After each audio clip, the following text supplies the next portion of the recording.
السلام علیکم ورحمۃ اللہ وبرکاتہ۔ حدیث مبارک، عنوان غصہ چھوڑیے جنت پائیے۔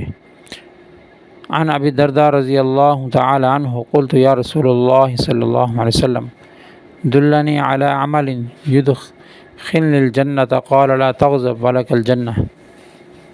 رواہ المعجم الاوسط، حدیث نمبر 2353، اسناد حسن۔ حضرت ابو الدرداء رضی اللہ تعالی عنہ فرماتے ہیں، میں نے رسول اللہ صلی اللہ علیہ وسلم سے عرض کیا، یا رسول اللہ صلی اللہ علیہ وسلم، میری ایسے عمل کی رہنمائی فرمائیے جو مجھے جنت میں داخل کر دے۔ تو نبی کریم صلی اللہ علیہ وسلم نے فرمایا، غصہ نہ کرو اور تمہارے لیے جنت ہے۔ سامعین محترم، اس حدیث مبارکہ سے حضور علیہ السلام نے ہمیں غصے پر قابو پانے کا، غصے کو ختم کرنے کا درس دیا ہے۔ غصے سے مراد یہاں پر ناجائز غصہ ہے، جب انسان بغیر کسی عوارض کے، بغیر کسی مقاصد کے غصہ کرنے پر آ جائے اور غصہ کرے، ایسی بات پر جس پر غصہ بنتا ہی نہیں۔ ناجائز کسی کے ساتھ غصہ کرنا، ناجائز کسی کے ساتھ برا سلوک کرنا، تو یہ ایک حدیث میں آیا ہے کہ لیس الشدید بالسرعہ، کہ پہلوان وہ شخص نہیں جو کسی کو بچھاڑ دے، بلکہ پہلوان وہ شخص ہے جو غصے کے وقت اپنے نفس پر قابو پائے۔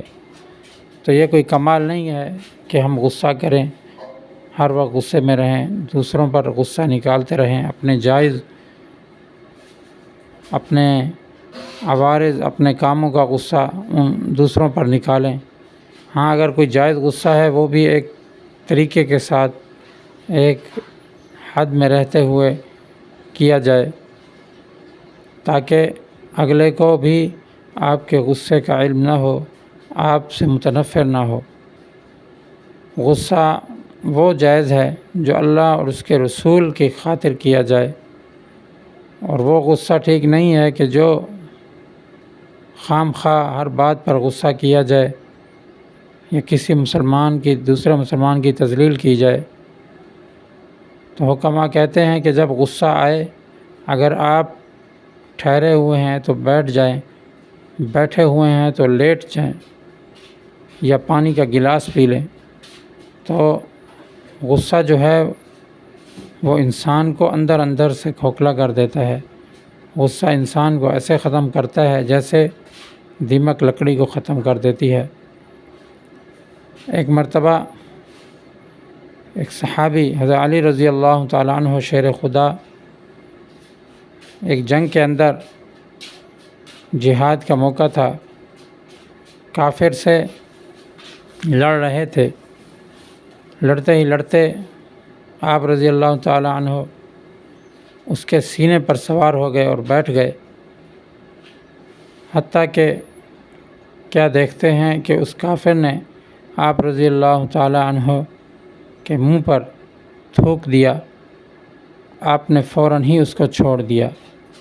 اس نے وجہ پوچھی کہ آپ مجھ پر غالب آ گئے تھے، مجھے مار سکتے تھے، تو یہ اچانک میرے یہ تھوک پھینکنے پر آپ نے مجھے چھوڑ دیا۔ آپ رضی اللہ تعالیٰ عنہ نے فرمایا کہ جب میں لڑ رہا تھا اس وقت اللہ کے لیے لڑ رہا تھا، اللہ کے دین کی سربلندی کے لیے لڑ رہا تھا، لیکن جب تو نے میرے منہ پر تھوک پھینکی، میرے منہ پر تھوکا، تو میرا ذاتی غصہ اس میں شامل ہو گیا۔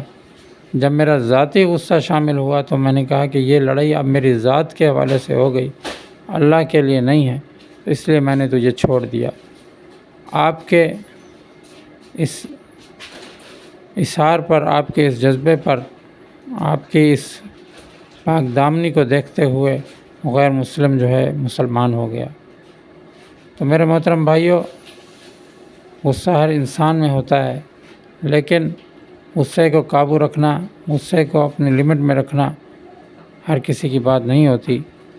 لیکن فضیلت حدیث مبارکہ میں دیکھی جائے تو انہی لوگوں کی آئی ہے جو غصے کو چھوڑتے ہیں، غصے پر قابو پاتے ہیں، غصے کو پی جاتے ہیں، کیونکہ غصہ شیطان کی طرف سے ہوتا ہے، اور شیطان جو ہے وہ چاہتا ہے کہ دو مسلمان آپس میں لڑ پڑیں، دو مسلمان ایک دوسرے کے دشمن ہو جائیں، ایک دوسرے کا خون کر بیٹھیں.